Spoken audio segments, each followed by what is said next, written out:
Free tyre licensing এটা Telco সেক্টরের জন্য একটা বড় ডিমান্ড ছিল, and definitely it is one of the good things in the right direction, but of course execution properly হইতে হবে। সেকেন্ড পয়েন্ট হচ্ছে focus on infrastructure sharing and competition.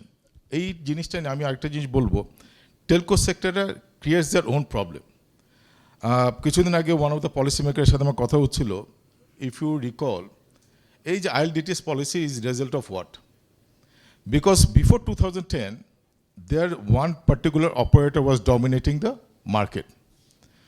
And that created a lot of issues. All the operators were going and complaining against regulators, and regulators had to intervene. And one of the way of intervening or reducing that control, one particular operator was to introduce this ILDTS policy, segmenting the licensing. One after another segmentation was kept on happening. In the process তখন আমরা মনে করছিলাম অন্য operator আচ্ছা problem সব solve হয়ে যাচ্ছে, ও এক জায়গা থেকে কন্ট্রোল হারানোর পরে। But we lost control to some other parties, though are actually manipulating or abusing the power given to them. So আমার কাছে মনে হয় যে ওইখান থেকে আমাদের লার্নিং নেওয়া উচিত, আমরা একই ধরনের যেন ট্র্যাপে না পড়ি। সো সেটা একটা বড় পয়েন্ট।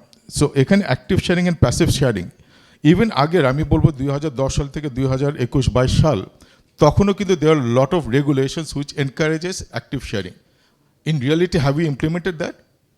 আমি মনে করি না। আমি থাকা অবস্থায় আমি এমনও জায়গায় হয়েছে অপারেটার কাছে আমি 2000 রিকোয়ারমেন্ট দিছি, ওখানে 300টাও আমরা ইমপ্লিমেন্ট করতে পারি নাই। সো পলিসি দিয়ে অ্যাক্টিভ শেয়ারিং সবসময় করা সম্ভব না। So I think it will be strengthen and clarified good enough এই যে অ্যাক্টিভ শেয়ারিংগুলো করা যায়। এখানে কিন্তু ভালো ভালো কিছু জিনিস আছে, active passive infrastructure sharing very clearly reform পলিসিতে বলে দেওয়া হয়েছে, এটা করতে হবে at every layer. So I think it's a very good initiative, it will reduce cost, it will preserve foreign currency, so it will tremendously help in the whole ecosystem. So আমি মনে করি প্রত্যেকটা ecosystem player should play a role in to this particular area. আরেকটা যেটা হচ্ছে roll out incentives and performance based regulation, এটা কিন্তু আমি দেখিনি। আমি বলবো না যে সব কিছু এখানে কারেক্ট, বাট এখানে যে ইন্টেনশনটা, you meet your roll out obligations and you also get incentivise, that was link to like spectrum price. But spectrum price কিন্তু কি হওয়া উচিত না হওয়া উচিত, of course telco has a valid demand that it has to be reduced, but I think in this reform policy they have found out a creative way of reducing that price, but one can debate whether it is good enough or not. SOF এর ব্যাপারেও একটা ভালো direction দেওয়া হয়েছে, which is good.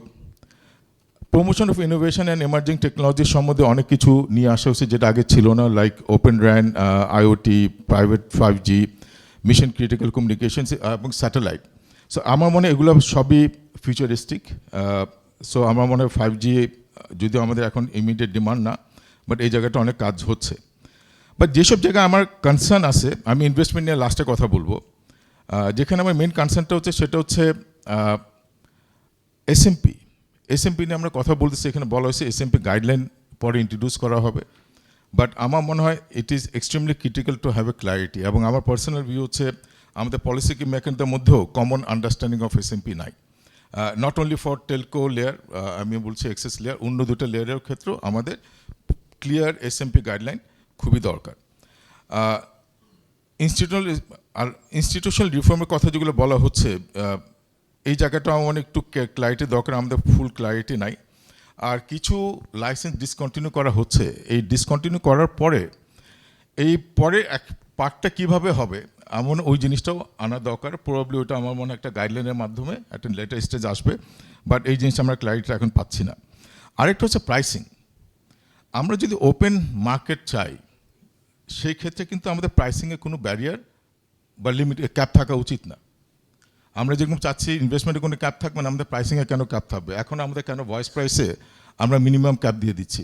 এখনও কেন বাংলাদেশের মতো দেশে আমরা 1.5 টাকা করে পার মিনিট ভয়েস কিনছি?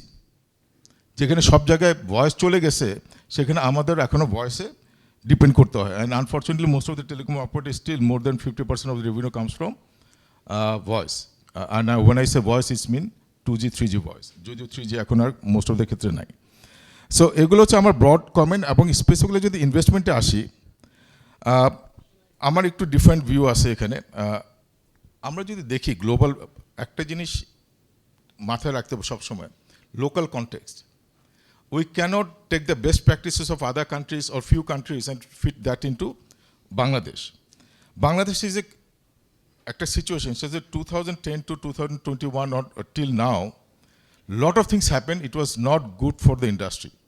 It was against the industry. It was completely counterproductive. এই ধরনের সিচুয়েশনে লট অফ থিংস ওয়েন্ট রং। এই পুরো জিনিসটা কি ওভারনাইট কারেক্ট করা সম্ভব? আমি মনে করি এই পুরো জিনিসটা একসাথে কারেক্ট করা সম্ভব নয়। There will be gradual process. একসাথে কারেক্ট করতে গেলে যে হিকআপটা হবে ইন মাল্টিপল লেয়ারে, that will be very difficult to handle.